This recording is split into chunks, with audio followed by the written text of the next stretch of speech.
I mix the Rick with the Rav and the Rav with the Rick. I mix the Rick with the Rav and the Rav with I mix the Rick with the Rav and the Rav with the Rick. I mix the Rick with the Rav and the Rav with the Rick. I think I got it. I mix the Rick with the Rav and the Rav with the Rick. Basically. Okay. So, new Juice World album. Pretty happy. It released yesterday, I guess 2 days ago on the 29th. Yeah, really happy. Really, really glad that got released. It was supposed to release on the 22nd, but they pushed it back even more. Little disappointed, but I mean, like, I, as long as you release it, I don't really care. They were supposed to release it a long time ago, like 20, I don't even know, 20, like at least a year ago, but they kept on pushing it back, and then they finally gave a date. They said November 22nd.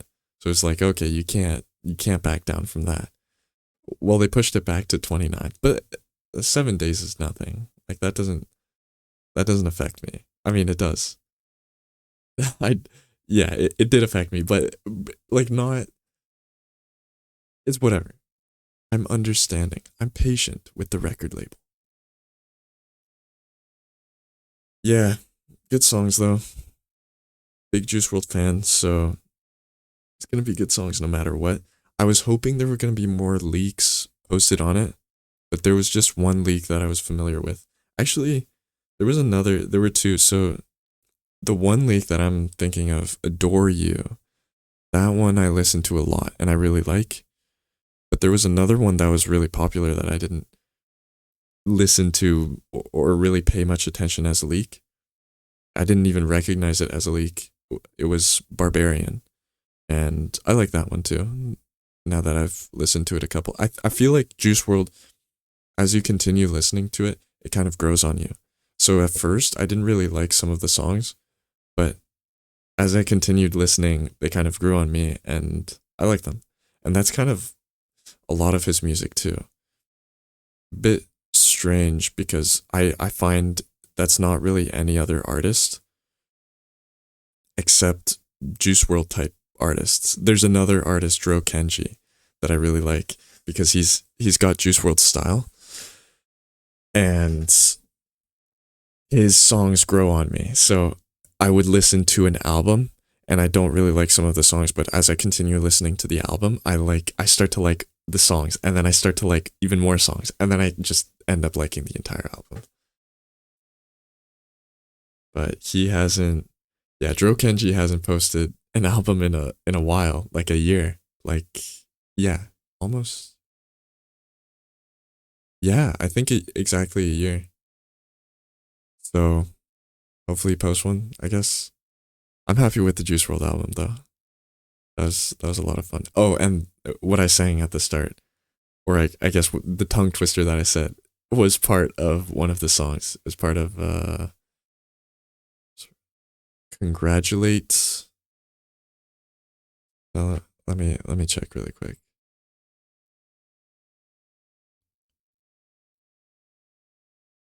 Celebrate with Offset.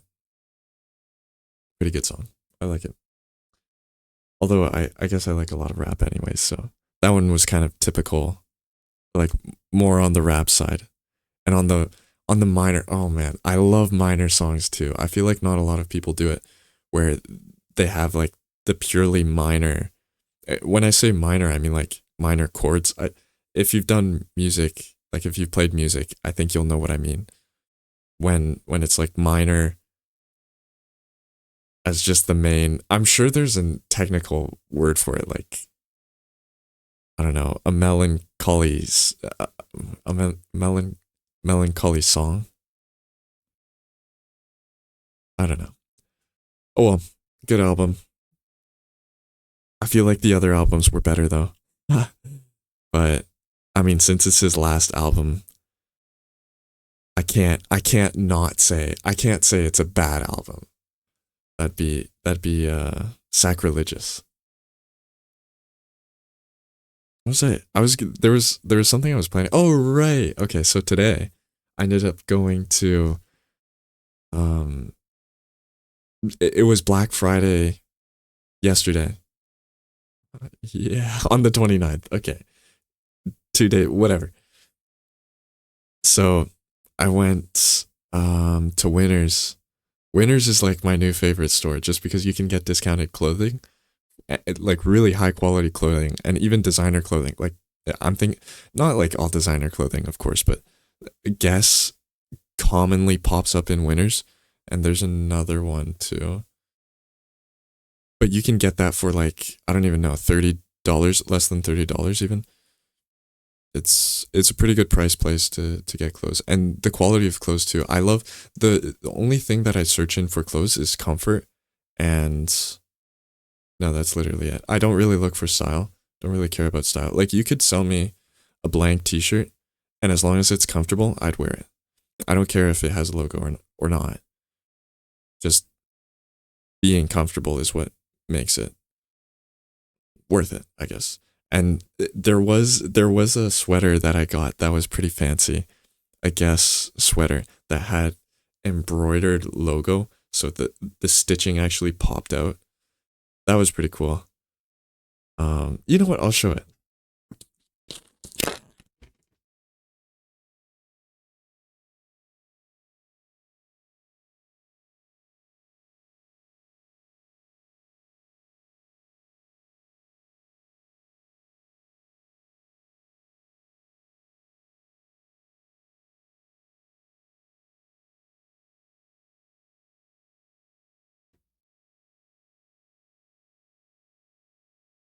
Oh my goodness.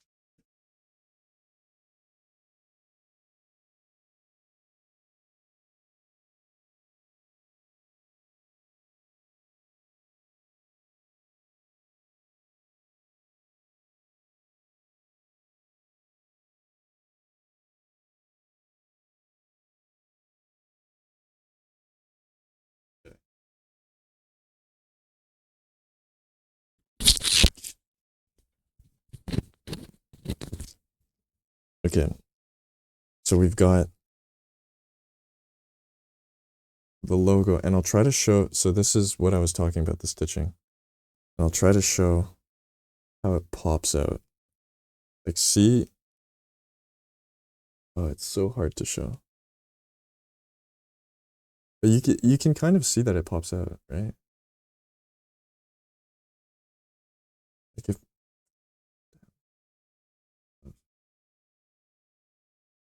see that? Okay, that's pretty clear, I feel. Like it's actually 3D and you can feel over it and it yeah, feels nice.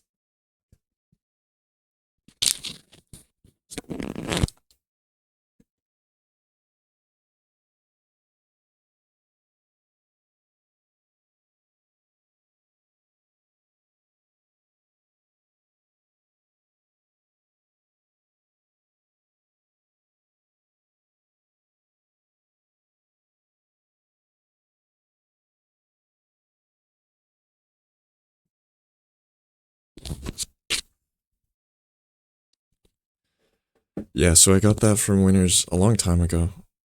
Not that long ago. I don't know, maybe like a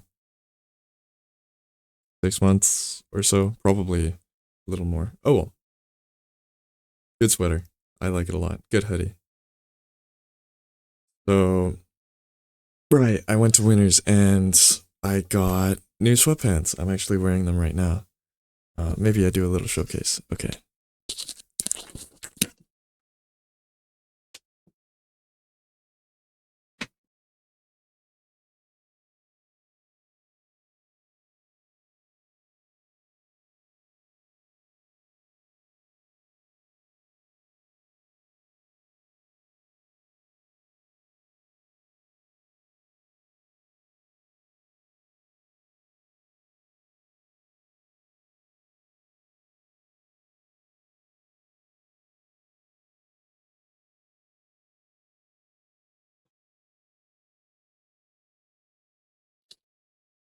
Other Puma pants.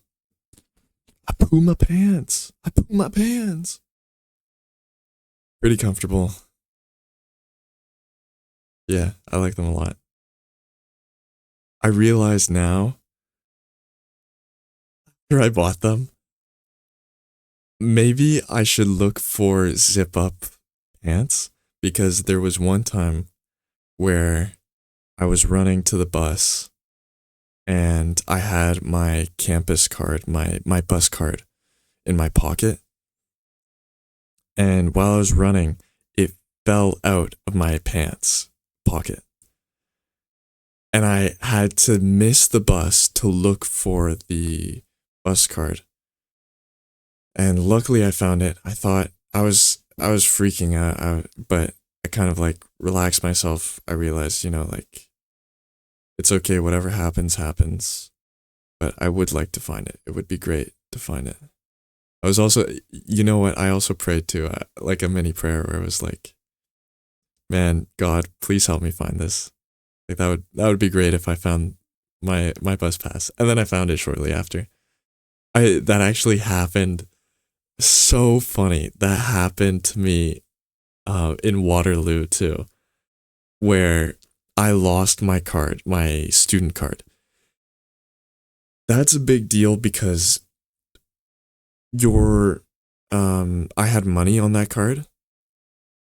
So I lost like somebody could have stolen it and used if somebody stole it, they could have used my money. They could have I don't know what you can really do with a student number, but you could use it for the bus and I don't know exactly how they would deactivate it.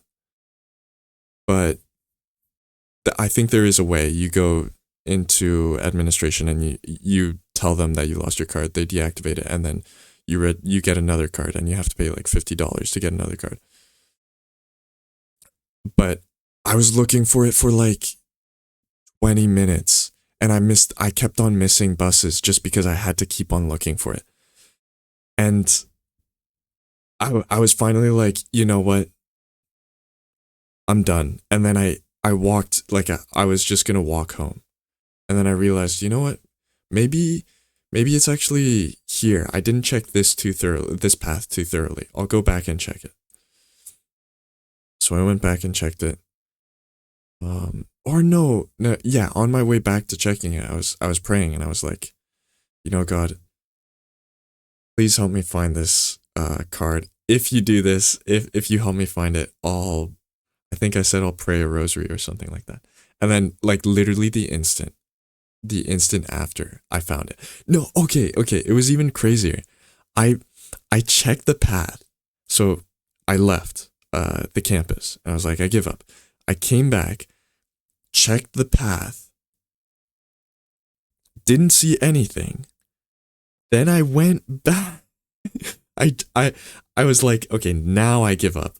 And then I went back through the same path and this is when I prayed. And then I saw it literally in the middle of the path that I just checked. It was like, what? Like what? Like what? I was pretty happy that I found it. It's funny. You have this drought of emotion. You feel so sad and upset and angry that you lost your card or something happens, and then once you find it or once it's resolved, you feel so happy. So it's like if that event hadn't happened, it would have gone like this. But the fact, like linearly, it would have been like no emotion whatsoever. But the fact that that event happened, like it spiked down, like you're so sad, and then it just spikes up as well because you're so happy that you found it, and then you go back to baseline, and it's like averages out, I guess. I don't know. But it's like, man, I'm saying like a lot in this. Whatever. It's it's um it's interesting though because maybe you have a more enjoyable experience the fact that you originally lost it and gaining it again made you so much happier. You get an appreciation, you get gratitude, I guess from it. Like you realize things that you take for granted. So that's the lesson to learn from that. Maybe have a gratitude journal. Be more grateful. Yeah, just being grateful for things is really powerful, really helpful. I think that's actually a strategy for fighting depression, where you take a look at all the things that you have and just like being grateful for what you have, for everything that you have, talents and things that you wouldn't think. Like I tend to think a lot about when I think grateful, I think of my limbs. The fact that I have all my limbs functional. And you know, we kind of consider that the bare minimum, but it's like no, there's people in wheelchairs and there's people that I don't know have Alzheimer's or not Alzheimer's. It's the Parkinson's who can't move their limbs properly and other disorders or diseases. Like don't take that for granted. And another thing is like, do you is that really baseline? Is baseline like are they deficient because they have those things? Or are you just um what's the word? What's the not deficient, but like I guess deficient. Are you deficient because you're in a wheelchair? Or are you um like efficient? What's the opposite of deficient? What? Oh, okay. Do you okay, wait. How do I phrase this? Are you handicapped because you have a wheelchair or is everyone else just superpowered? I can't think of the actual word, but where they have a bonus. They have an extra feature. And I've thought a lot about that. Like kind of shifting your mind where it's like this is not guaranteed that you have these functioning limbs, that you have all that you have your conscious mind like working properly as you want it to. Or your eyes, anything, like anything about you. That's not a guarantee. And don't look at it as if you're guaranteed that, as if it's your right. And then if you lose that you're deficient.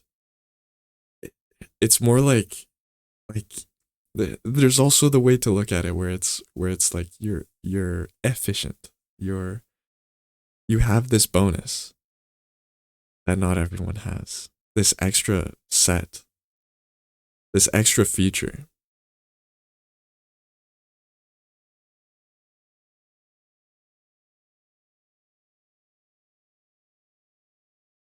Hmm. I also like it's yeah.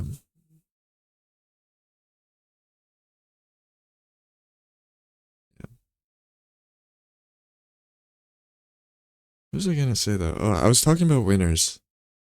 Right. Okay. Let me actually get back on track. So I went to I wanted to go to Winners. Um right, with so my friend wanted to return some shoes. We oh man. Like I basically did nothing today. Or that's not true. It kind of is. I went I worked out with my friend with a couple of friends. Finished the workout. It was like a 2 hour workout. It was crazy. Crazy long. And then but we did talk a lot, so that does make sense. It was enjoyable still. Um I don't know. Man, I'm gonna keep on going on tangents, but I think this one's a pretty big one that I think about a lot. Do people there are people that actually love working out.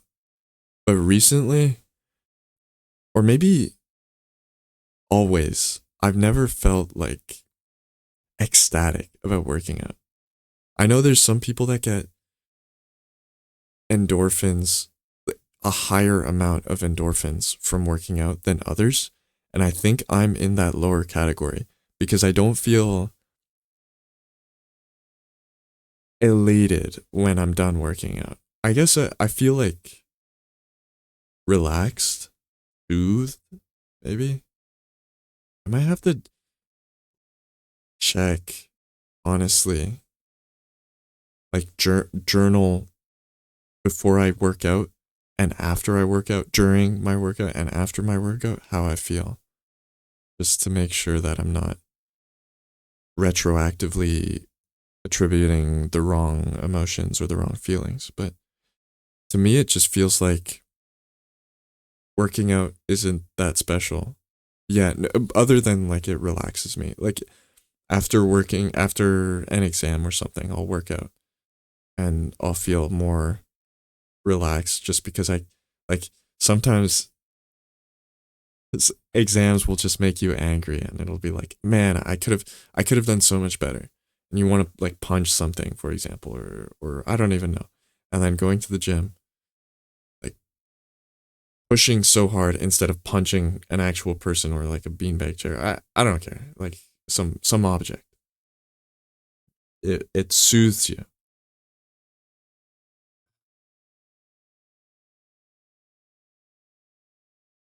Good coping mechanism. I think it's a healthy coping mechanism too because you could there's also like I would think playing video games as a coping mechanism after you finish an exam or you're in a high stress environment. But the issue, I guess, in both cases, you kind of escape it.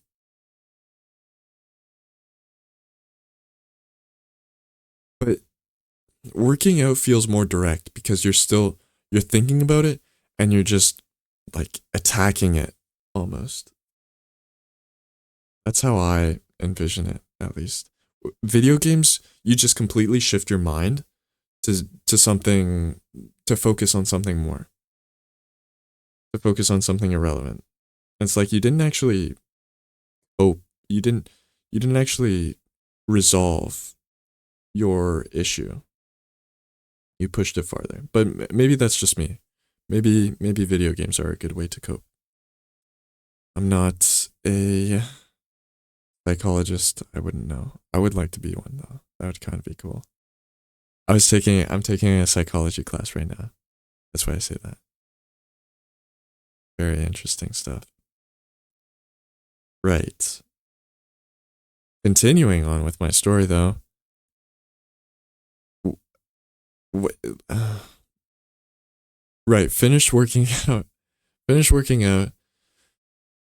Um then me and my friend, well, I was talking with my friend and seeing he was going to return some shoes yesterday, but he said he was going to do it today instead. So I said, "Oh, are you still returning it today?" And he's like, "Yeah."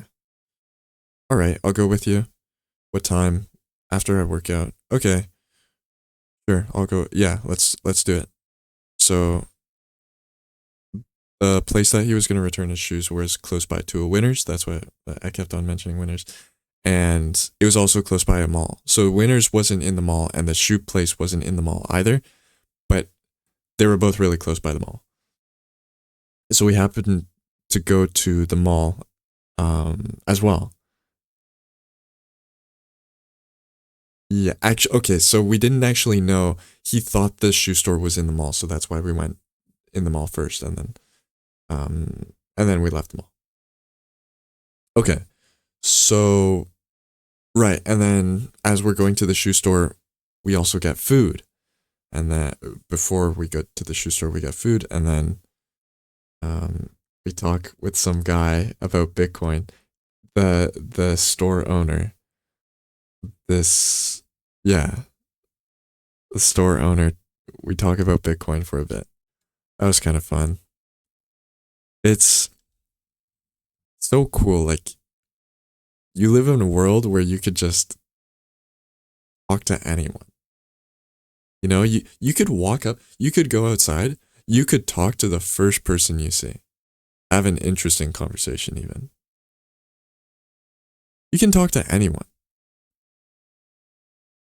Isn't that freedom, you know? Agency. Okay, finally at the shoe store, he tries on the shoes. He just needed to change sizes because the shoes were too big. So, yes, the guy, can I switch these sizes? And he's like, normally I wouldn't do it. It's final sale for Black Friday, but you're just exchanging them for another pair. So I'll do it. Got his shoes and we're all happy. Then we Oh no, I missed the most important part. I missed the whole point of the story. I missed Damn it. Okay.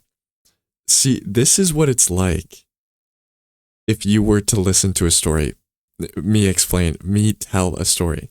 This is kind of why I wanted to start this YouTube channel because my stories are so erratic. I start from the start and then I go to the end, skip to the end, and then I go in the middle and then talk a little bit about the middle, go back to the start, why not? And then go to the end again for good measure. No, I need to work on that, but that's why I'm doing this. And then I go on tangents too, like I just did now. It's fun being me. Freedom. What and then I have to try to remember where I was. That's the worst part too. Where you try to remember where you were and then you reiterate exactly what you just said a few minutes ago. Imagine being me. Could not, could not, could not imagine. And then I stutter too. Oh my goodness, I hate myself. No, I do not hate myself. I love myself. Such a fantastic human being.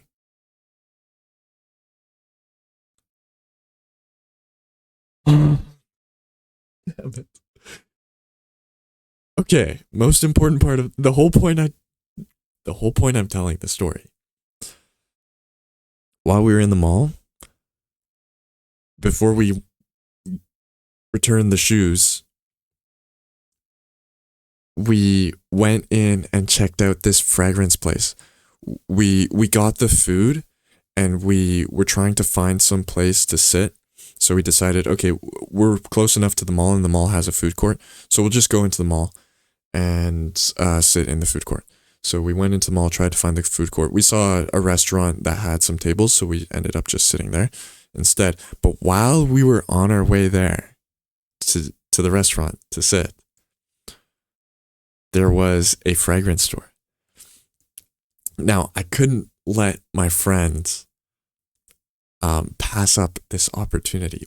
I couldn't pass up this opportunity. I needed the fragrance store. I needed to check every single fragrance. So I told him, and he knows that I'm into fragrances too. We're not. I met him at the start of the term, so September, and he knows a bit about me. And one of the things he knows is that I'm really into fragrances. Actually, he knows the main things about me. Oh, yeah. I was thinking like he knows I play Mario Kart. I've gotten into Mario Kart recently. Um, my roommate got me into it. He knows that I like fragrances. I mean, who do I not mention that to though? Like I basically say that to everyone, so not super new. I'm somewhat into fashion. Not really. No. No, that's not true. That's not true at all. No, okay. What's more accurate is I like fashion, but I don't care what I wear. So I am somewhat into fashion. Okay. Um, soccer. I play chess. He also plays chess too. He's in math and he knows I was in math. Yeah. I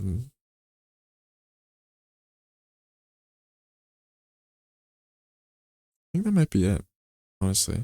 Oh, and I work out. Like we worked out together. I mean, that's a big part of my personality, of who I am. All of those things. And I think I guess he's seen that I'm more extroverted, whatever that means, because I'm trying to still find out if I am really extroverted. I think I guess I am now. It's so weird. I'm a weird person. Like today at the gym, I went up to some random guy who had cologne on. I was like, "Oh, hey, do you have the gold edition?" And he was like, "Yeah." Wait, what? Yeah. How? And I was like, "Yeah, I know. I know my fragrances. I'm that guy." I love I love doing that though. That's so brings me joy. Oh my goodness. Like I'm a weird guy. Like if you saw me in public, you'd be like, "Who is that wacko?" Going up to random people, like freaking them out. In the gym too. Like people just want to work out. No, this guy's pestering everyone. Nobody's safe. Not even the people on the at the counter. Not even the people in the aerobic center. Not even the people on the treadmill. Oh, he'll find anyone. He'll chat with anyone. I'm like that old guy at the gym. The old guy who doesn't talk to anybody except people in the gym. He has no social life but the people in the gym. So he'll milk the conversations. He'll talk as long as possible. He could talk to a wall.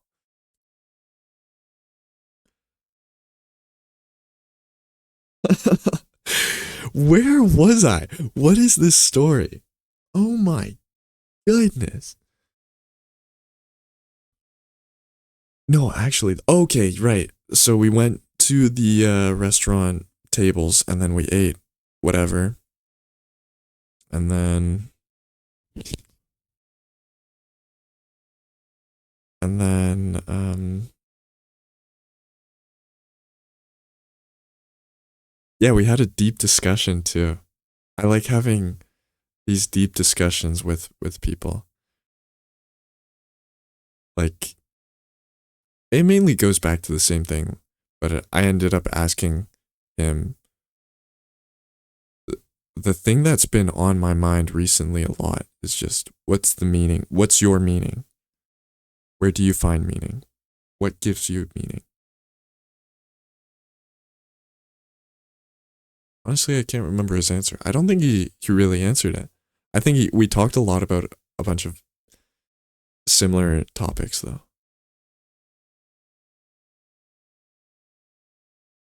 Yeah. He's but it's nice to know that he's given it a lot of thought because I asked him these deeply related questions. Like these related questions that are in the same deep level.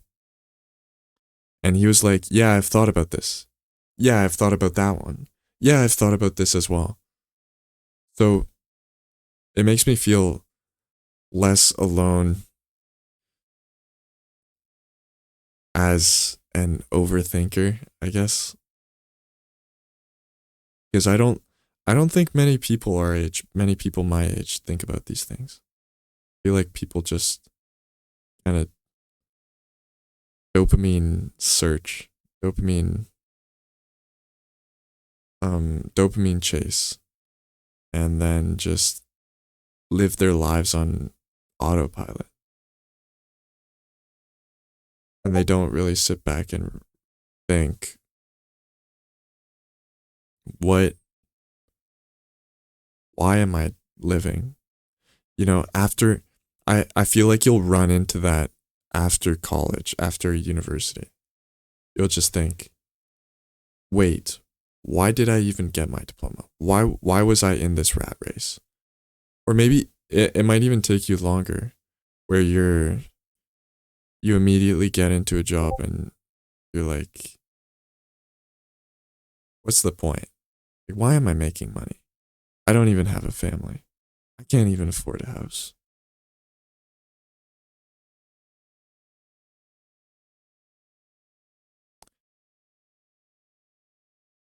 How did I even keep on getting sidetracked? So, we go to the fragrance store. Oh, yes. Oh, yes. This was not like any other fragrance store. This was not like Shoppers Drug Mart. This was not like Sephora. No, no, no. This was a niche fragrance store. So, soon as I walk in, I see Parfum de Marly. So, to give you context, if you don't know what Parfum de Marly is, Parfum de Marly, every one of their colognes is insanely expensive. Like, you think designer colognes are expensive? Niche fragrances are like double, even triple the price. So, okay, let me give you some numbers. So, Parfum de Marly, no, I'll give you the designer fragrances. So, Valentino, 100 milliliters. Yeah, is that 100? Yeah, I think it's 100 milliliters. Is like, what, 200, 190, $180. Invictus is like Paco Rabanne. Invictus. Paco Rabanne is like in that range. 190, a little I would say under 200, but around that range.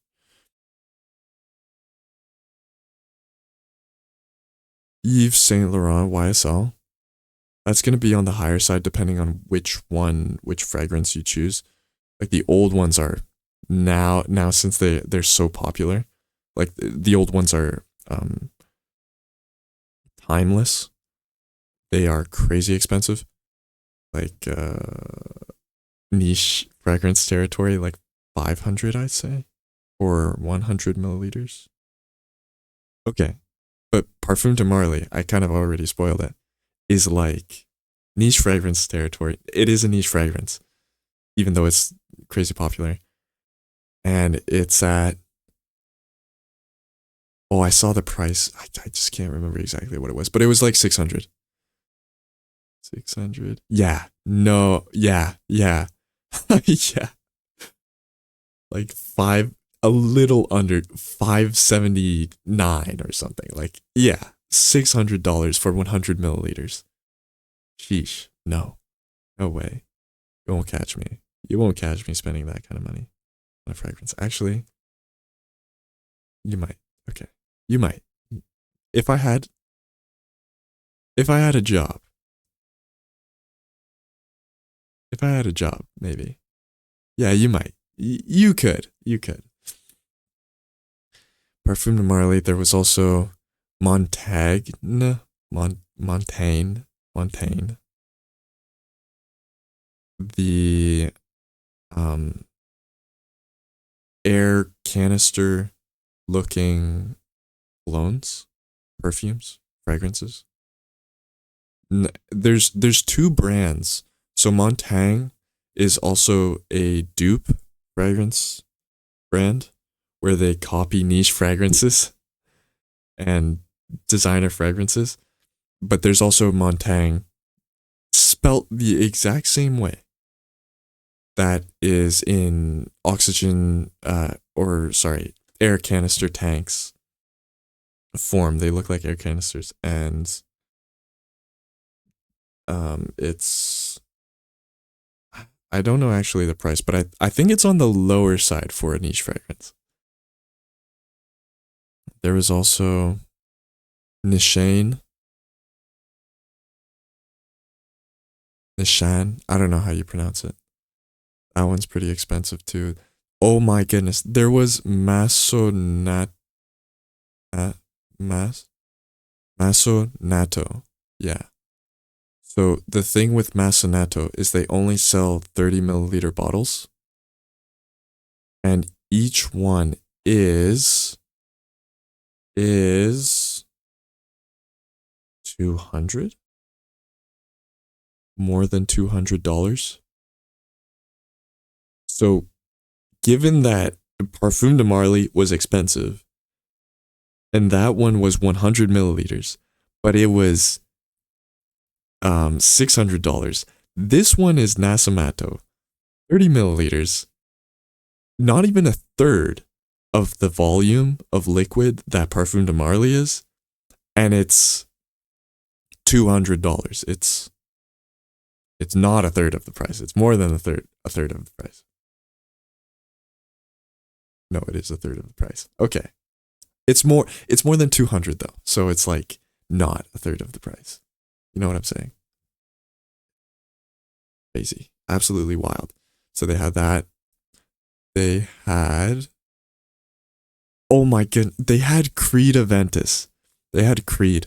All the Creed or quite a few of the Creed clones. So they had Mountain Silverwater. They had Aventus, of course. They had Aventus Cologne. They had Milestone Imperial. They had Santal. Those were the ones that I remember.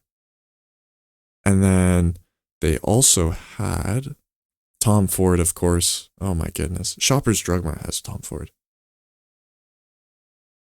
Yeah, they do. Sephora has Tom Ford. No big deal. They had another one that I was geeking out about. I was like, what? Oh my, they had Sheerjoff. Sheerjoff is like crazy expensive. That's on the high side. That's like, woo. So Sheerjoff is like 100 milliliters, or their bottles is like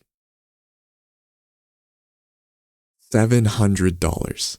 Oh my goodness. Like Parfum de Marly was like 600 or under 600. That's pretty expensive. This one was like 670 whatever. It's like, what? $700?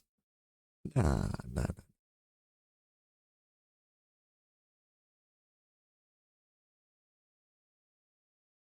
Yeah, I think that's they had more. So they had probably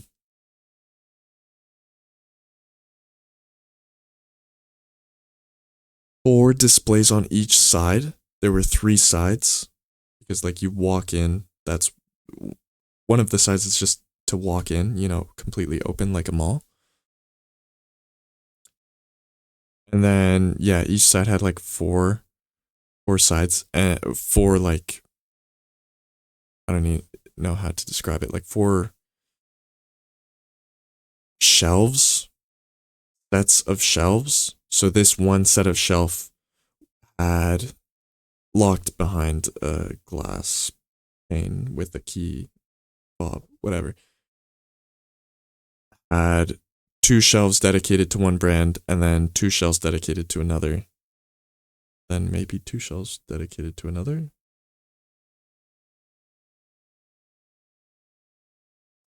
I'm starting to forget exactly how it was organized.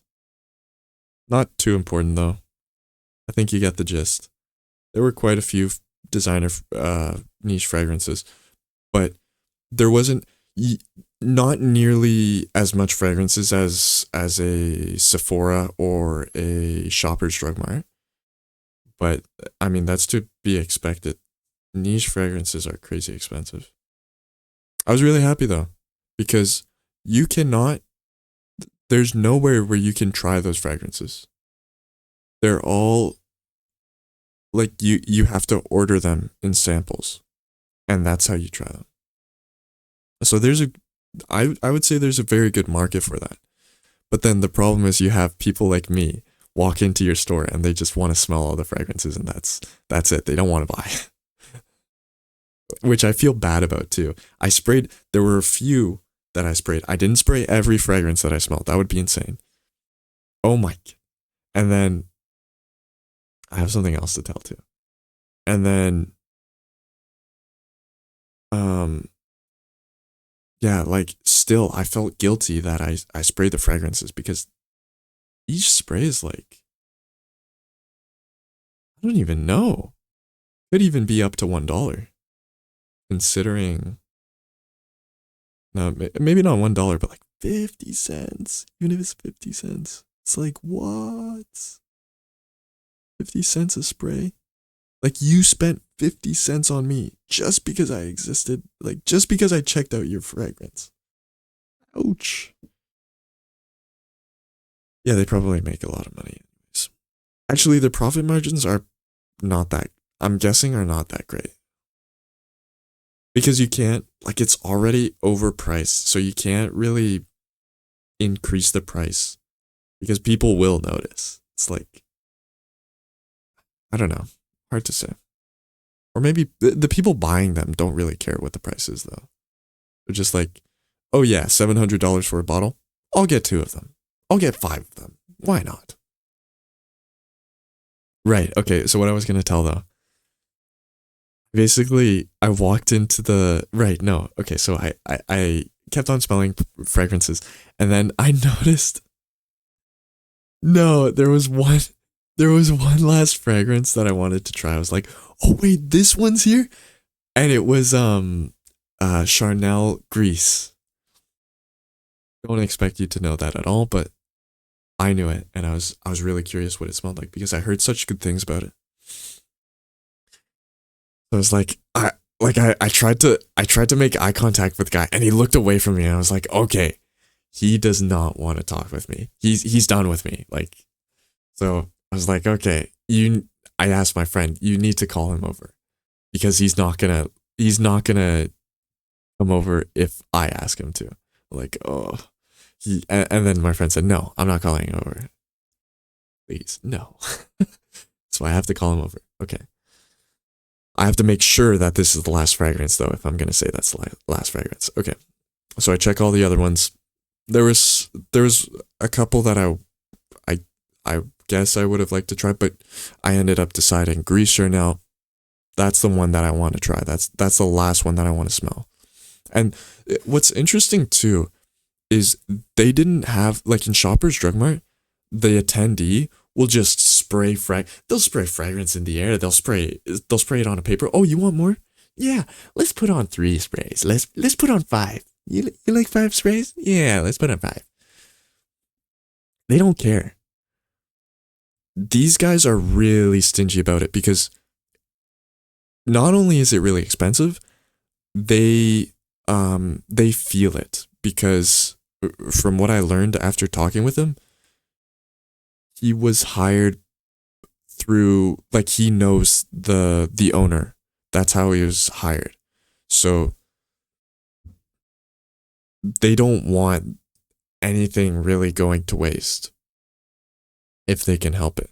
So they're not gonna spray like 5 times on a paper scent. Okay. So I realized Grease Chanel, Charnel Grease was the one that I wanted. It's like, hey, um could I smell Grease Charnel? And like, and at this point I'm feeling bad. And then he's like, respectfully, I'm going to have to decline. You are no longer allowed to smell fragrances. I was like, oh no. But then I quickly said, this is my last one. This is the last one. And then immediately he's like, okay. So he walks over. But he wasn't, it's weird because when I asked him for the previous fragrances, it seemed like he was getting annoyed. He was probably getting annoyed. But he would still talk with me. He would say, like, I'd ask him the notes and I'd ask him like, oh, what do you think of this? And he'd be like, oh yeah, da, da, da. But he looked annoyed. I guess he's a nice guy. Maybe he deals with a lot of people like me. He probably does. So tried Grease Chanel. I was like, ah, cool, yeah. This is good. Yes, I understand the hype. Yeah, there were so many fragrances that I'm looking back at, and I think I would get them. Like Gris Charnel is one of them. Gris Charnel was kind of, I can't remember exactly what it smelled like, but I remember thinking like, this one's sophisticated, like high class, but at the same time it's like casual almost. It's like casual high class, you know? Like if a suffix, okay, a sophisticated person were to wear this casually, I could see that. Yeah. Hmm.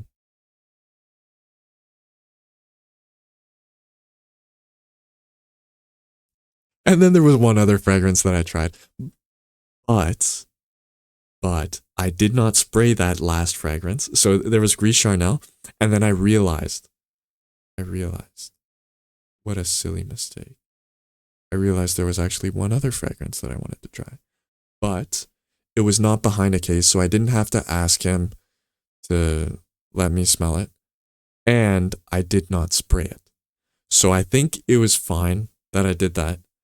I didn't violate my code of saying last frag. I did technically violate it, but I didn't cause any trouble past that. Yeah, he did not like me. What a fun time though. Oh man. And I asked him too. I asked him too. This is how I learned that he was hired through a friend, or his the guy who owns it was a friend, family friend. What was I gonna say? What the hell?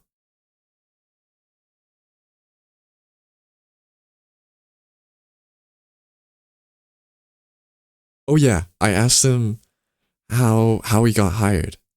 He's like, how did you get hired? Yeah. And then after I left the store, some guy was asking a bunch of people, "Hey, do you have a cigarette? Hey, do you have a cigarette?" Like, wait, what? I was really confused. And then he came up to me and he's like, "Hey, do you have a cigarette?" And I was smiling. And then he must have misconstrued my smile for like smiling at him. And then I said, no. And then he immediately said, "What's so fun?" Like, "Oh, fragrances." And he's like, "Wait, no. What? It was such a quick conversation. It wasn't even a conversation. It was just like, "What's so fun?" And it's like, "Oh, fragrances." Wait, did you say fun? Funny. He like gave me a look. He was like, ah, like, oh, okay. But that kind of got on my nerves. Honestly, I was like, really? You're gonna be like that? But I understand now. Like, I I understand now. Yeah, if you assume that I was smiling because I was making fun of you, then yeah, I would probably act similar. But you're acting weird anyways. Like, why are you asking every single person if they have a cigarette? Like that's got to be a prank, right? I don't know. Who am I to say? The professional prankster.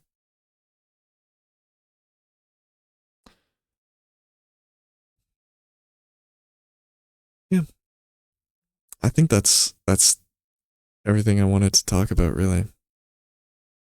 Wow, what a fun day though.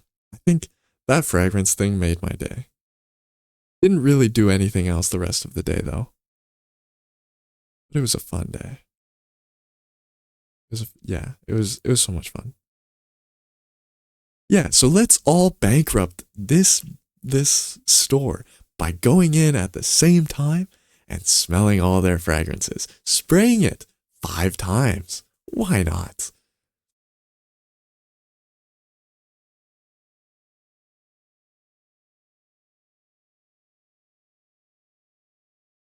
Yeah, I'm really happy, honestly.